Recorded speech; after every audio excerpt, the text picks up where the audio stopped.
علماء سو کی جانب سے عوام الناس میں یہ گمراہی پھیلائی جا رہی ہے کہ قرآن حکیم جو کہ ہدایت کی کتاب ہے اور ہدایت دیتی ہے، لیکن یہی قرآن حکیم جو ہے وہ گمراہ بھی کرتی ہے۔ میں رمضان المبارک میں قرآن ترجمہ کے ساتھ پڑھنا چاہتا ہوں، آپ رہنمائی فرمائیں کہ کس مترجم کی تلاوت کروں؟ شکریہ۔ بالکل کسی مترجم کی تلاوت آپ نے نہیں کرنی، یہ بات یاد رکھیں۔ عام بندہ جب قرآن کا ترجمہ اٹھا کے اس میں غور و خوض شروع کرے گا، یہ گمراہی کا دروازہ کھلے گا۔ میری جان من، قرآن کریم اتنا لاوارث نہیں ہے کہ آپ اس کو بغیر قرآن کے ماہر کے پڑھنا شروع کر دیں۔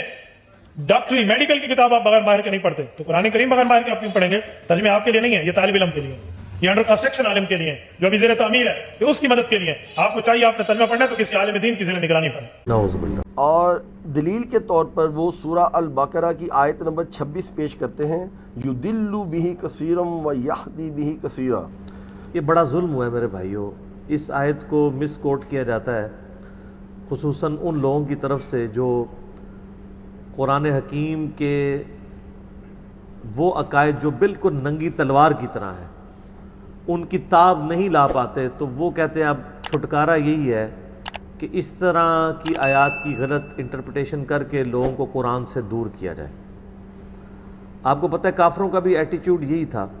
اعوذ باللہ من الشیطان الرجیم۔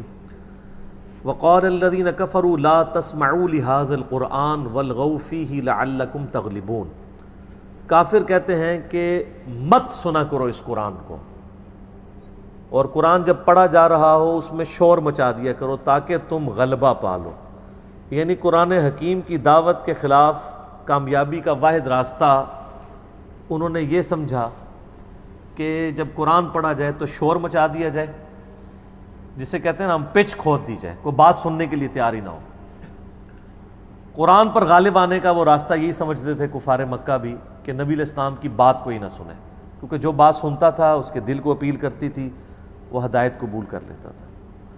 اب یہ انہی کی باقیات ہیں جو امت میں پھر اس طریقے سے شیطان نے ٹریول کروائیں کہ قرآن حدیث ڈائریکٹ نہ پڑھو گمراہ ہو جاؤ گے۔ قرآن پاک پڑھ کے بڑے بڑے لوگ جو ہیں وہ قرآن پڑھ کے ہی گمراہ ہوئے ہیں، تو قرآن خود نہیں پڑھنا چاہیے، کسی کے پاس پڑھنا چاہیے۔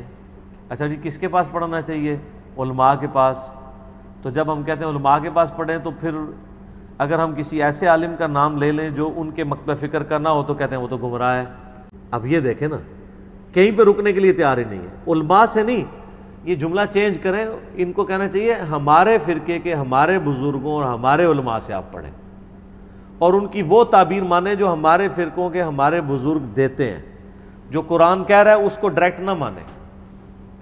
اور اس تکلیف سے میں خود بھی گزرا ہوں۔ ہمارے بچپن میں ہم جن قاری صاحب کے پاس قرآن پڑھا کرتے تھے، ان کا تعلق بریلوی مکتب فکر کے ساتھ تھا، تو وہ بچپن سے ہمارے دماغ میں نا یہ آیت ڈالا کرتے تھے، یُضِلُّ بِهِ کثیرا وَیَہْدِی بِهِ کثیرا۔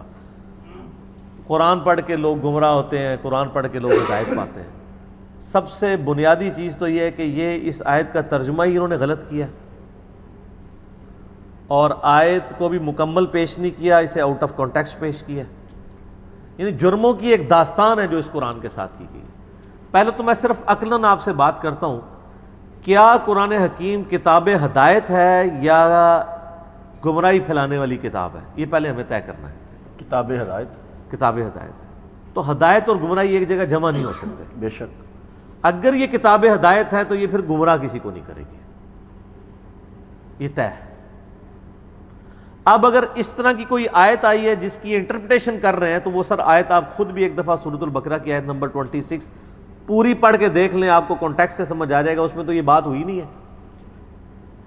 بلکہ وہ انہی کے بارے میں بات ہوئی ہوئی ہے جو قرآن کو نہیں ماننا چاہتے وہ گمراہ ہوتے ہیں، اور جو قرآن کی ماننا چاہتے ہیں وہ ہدایت پاتے ہیں۔ جو قرآن اور سنت کے سو کالڈ کسٹوڈین بنے ہوئے ہیں علماء سو، وہ اپنی جب بات لوگوں کے سامنے رکھ رہے ہیں تو وہ پہلے ہی رون ڈال رہے ہیں کہ ہمارا سودا نہیں خریدنا کسی نے۔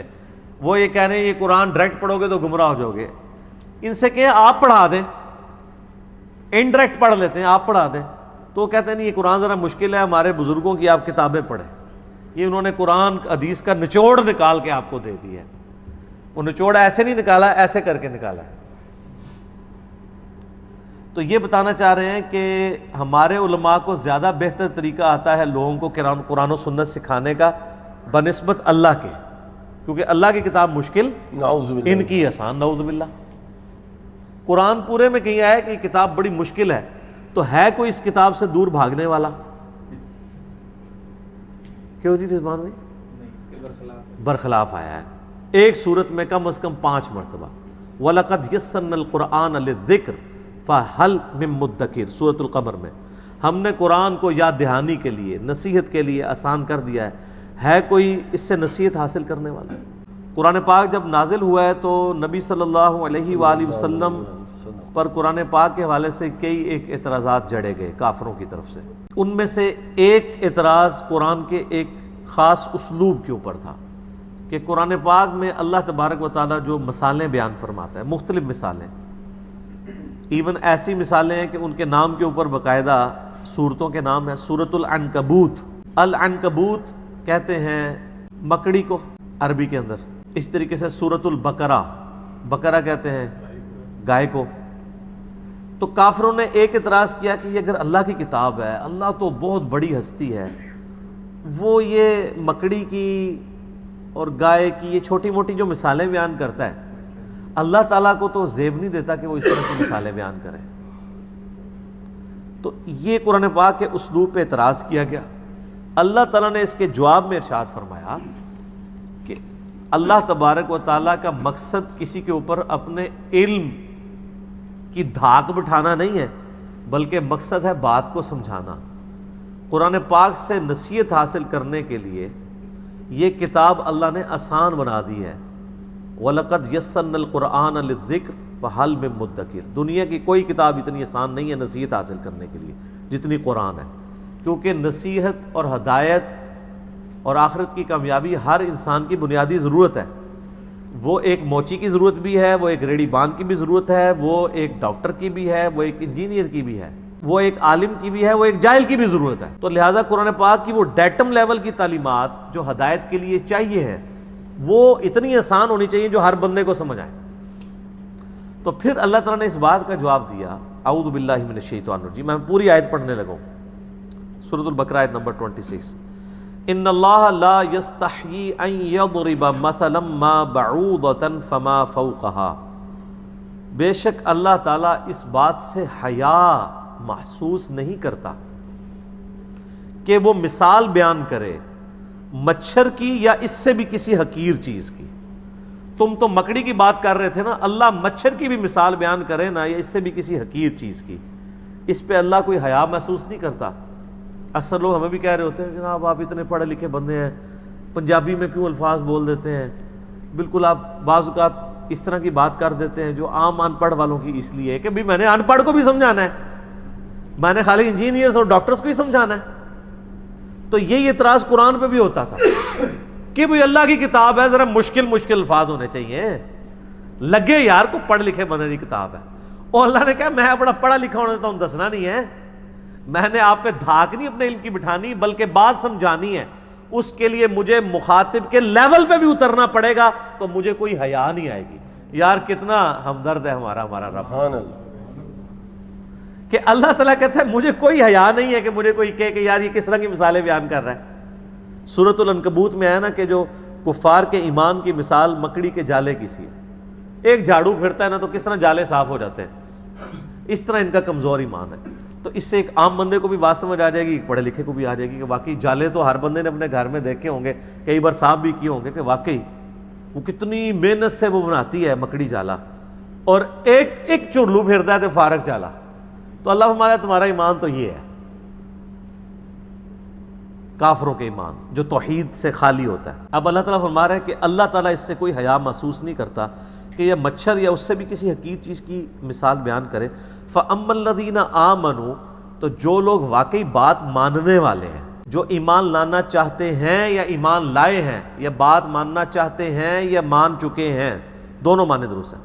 فَيَعْلَمُونَ أَنَّهُ الْحَقُّ، وہ خوب جانتے ہیں کہ یہ الحق ہے، یعنی قرآن ایک پرپسفل کتاب ہے، من ربہم، ان کے رب کی طرف سے۔ وَأَمَّا الَّذِينَ كَفَرُوا، اور جو لوگ کفر کی روش پہ چلنے والے ہیں، جو جنہوں پنجابی سے کہتے ہیں جنہوں نے کان چٹا ہے، جو کوے کو سفید کہنا چاہتے ہیں، اب جو کوے کو سفید کہے اس کا کوئی علاج ہے؟ کوا تو کالا ہی رہتا ہے. تو اللہ فرماتا ہے جو تلے ہوئے ہیں نا کفر کرنے کے اوپر، انکار کرنے کے اوپر، تو ان کی روش کیا ہے؟ فَيَقُولُونَ مَاذَا أَرَادَ اللَّهُ بِهَذَا مَثَلًا، وہ کہتے ہیں اللہ تعالیٰ کو کیا ملتا ہے اس طرح کی مثالیں بیان کر کے. بات کرنی ہے کوئی ذرا کوئی مشکل جو ہے وہ شستہ قسم کی عربی کے مشکل الفاظ استعمال کیے جائیں. اللہ کو کیا ملتا ہے یہ چھوٹی چھوٹی مثالیں بیان کر کے، مکھی کی مثال بیان کر کے یا اور کسی حقیقی چیز کی مثال بیان کر کے. مکھی کی مثال بھی آئی ہے نا قرآن میں، سورۃ الحج میں. اللہ تعالیٰ نے کہا کہ جن ہستیوں کو یہ اللہ کے سوا مشکل کشا سمجھ رہے ہیں وہ ہستیاں اور یہ خود اتنے کمزور ہیں کہ اگر مکھی ان کے کھانے سے کوئی چیز لے کے چلی جائے وہ اسے واپس نہیں چھین سکتے، اور یہ ایک مکھی پیدا نہیں کر سکتے. تو کتنے ہی کمزور ہیں وہ جو طلب کر رہے ہیں ان سے، اور وہ بھی جن سے طلب کیا جا رہا ہے. تو مکھی کی مثال بھی قرآن میں آئی ہے. تو اللہ تعالیٰ سے کو کیا ملتا ہے یہ مثالیں بیان کر کے. اب یہ پورے کانٹیکسٹ میں اب اللہ تعالیٰ کی طرف سے جواب جو آ رہا ہے وہ ٹانٹ کی شکل میں ہے، تانے کی شکل میں ہے. پنجابی جیسے کہتے ہیں میڑا، غصے کا اظہار ہے. یہ آیت ایک ہی چل رہی ہے ابھی. جب انہوں نے کہا نا اللہ کو کیا ملتا ہے یہ مثالیں بیان کر کے، تو اس کا جواب پہلے اللہ نے دے دیا کہ اللہ کو کوئی آر محسوس نہیں ہے بات سمجھاتے ہوئے کہ وہ مچھر کی مثال بیان کرے یا کسی حقیقی چیز کی. یہ تو ٹیکنیکل جواب دے دیا. ایک پھکی والا جواب بھی آ رہا ہے. یہ پھکی ہے، اینٹی وینم ہے، الزامی جواب ہے. پہلے علمی جواب دیا، اس سے جن کا کیڑا نکلنا ہے وہ نکل جائے گا، جن کا اس سے نہیں نکلنا نا ان کے لیے پھکی والا جواب ہوتا ہے. ایک ہی آیت میں اللہ نے پہلے علمی جواب دیا کہ اللہ حیا محسوس نہیں کرتا کہ وہ کوئی کسی قسم کی مثال بیان کرے، اس کا مقصد تو بات سمجھانا ہے. اور ساتھ ہی اسی آیت میں ہے کہ جب یہ کہتے ہیں نا کہ جی کیا ملتا ہے اللہ کو، اللہ نے کہا اچھا میں نے سمجھا بھی دیا پھر بھی تم اس میں جو ہے وہ کجروی اختیار کر رہے ہو. یضل بہ کثیرا ویہدی بہ کثیرا. اللہ تعالیٰ یہ اس لیے بیان کرتا ہے تاکہ اس کے ذریعے کثیر لوگوں کو گمراہ کر دے اور کثیر لوگوں کو ہدایت دے دے. یہ عربی لنگوسٹک کی بات ہے. یہ نہیں کہ اللہ تعالیٰ گمراہ کرنا چاہ رہا ہے. مراد یہ کہ قرآن آئے گا تو دو پارٹیاں بنیں گی، ایک قرآن کے ماننے والے، انکار کرنے والے. نبی علیہ السلام دنیا میں آئے ہیں تو دو پارٹیاں بن گئی نا، کافر اور مسلم. تو اس کو اس انداز میں بھی کہا جاتا ہے کہ اللہ نے نبی کو اس لیے بھیجا تاکہ کچھ لوگ جنت میں جائیں اور کچھ لوگ دوزخ میں جائیں. اس لیے نہیں کہ نبی علیہ السلام ان کو دوزخ میں بھیج رہے ہوں گے، اس لیے کہ الٹیمیٹلی اینڈ رزلٹ یہ ہے کہ نبی کا انکار کرنے والے دوزخ میں جائیں گے، نبی کو ماننے والے جنت میں جائیں گے. تو نبی کس لیے دنیا میں آئے؟ تاکہ کچھ لوگ جنت میں چلے جائیں اور کچھ لوگ دوزخ میں. حالانکہ نبی علیہ السلام دوزخ میں بھیجنے نہیں آئے تھے، وہ بھیجنے جنت میں آئے تھے. لیکن نبی کا انکار کر کے الٹیمیٹلی لوگ جہنم میں چلے جائیں گے. تو اس سے یہ رزلٹ نہیں نکالا جائے گا کہ نبی علیہ السلام نے ان کو جہنم میں بھیجا ہے. سمجھ آ گئی بات کی؟ یہی بات اللہ فرما رہے ہیں کہ قرآن میں ہم یہ مثالیں اس لیے بیان کرتے ہیں تاکہ بہت سے لوگ گمراہ ہو جائیں. مراد جو یہ نہ مانے وہ گمراہ ہو، قرآن پڑھ کے گمراہ نہ ہو. جو قرآن کا انکار کریں گے وہ گمراہ ہو جائیں گے. وَيَهْدِي بِهِ كَثِيرًا، اور اللہ اس کے ذریعے لوگوں کو ہدایت دے دے گا. یعنی جو قرآن کو مان لیں گے ان کو ہدایت مل جائے گی، اور جو قرآن کا انکار کریں گے ان کو گمراہی ملے گی. لہذا قرآن گمراہ نہیں کرتا، قرآن ہدایت ہی دیتا ہے. قرآن کا انکار کرنے والے گمراہ ہوتے ہیں، یہ مطلب ہے اس کا. اور ساتھ ہی آ گیا اسی آیت میں وَمَا يُضِلُّ بِهِ إِلَّا الْفَاسِقِينَ، اور قرآن سے اللہ گمراہ نہیں کرتا مگر ان کو جو فاسق ہیں، جو خود گمراہ ہونا چاہتے ہیں. وہ کون ہے؟ جو قرآن کو نہیں ماننا چاہتے. جو قرآن کو ماننا چاہتا ہے اس کو اللہ گمراہ کرے گا. او جی ہدی للمتقین آیا جی، ہر بندے کے لیے ہدایت نہیں ہے. اچھا ہدی للمتقین آیا تو آج ہم رمضان کے مہینے میں بیٹھے ہیں، وہاں کیا ہے؟ شہر رمضان الذی انزل فیہ القرآن ہدی للناس وبینات من الہدی والفرقان. یہ رمضان کا مہینہ وہ ہے جس میں اللہ تعالیٰ نے قرآن کو نازل کیا ہدی للناس، جو ساری انسانیت کے لیے ہدایت ہے. اس میں تو کہیں پرہیزگاروں کا ذکر ہی نہیں آیا، نیکوکاروں کا ذکر ہی نہیں. وَبَيِّنَاتٍ مِّنَ الْہُدَىٰ، اور اس میں ہدایت کے روشن دلائل ہیں، وَالْفُرْقان، اور یہ حق اور باطل میں تمیز کرنے والی کتاب ہے۔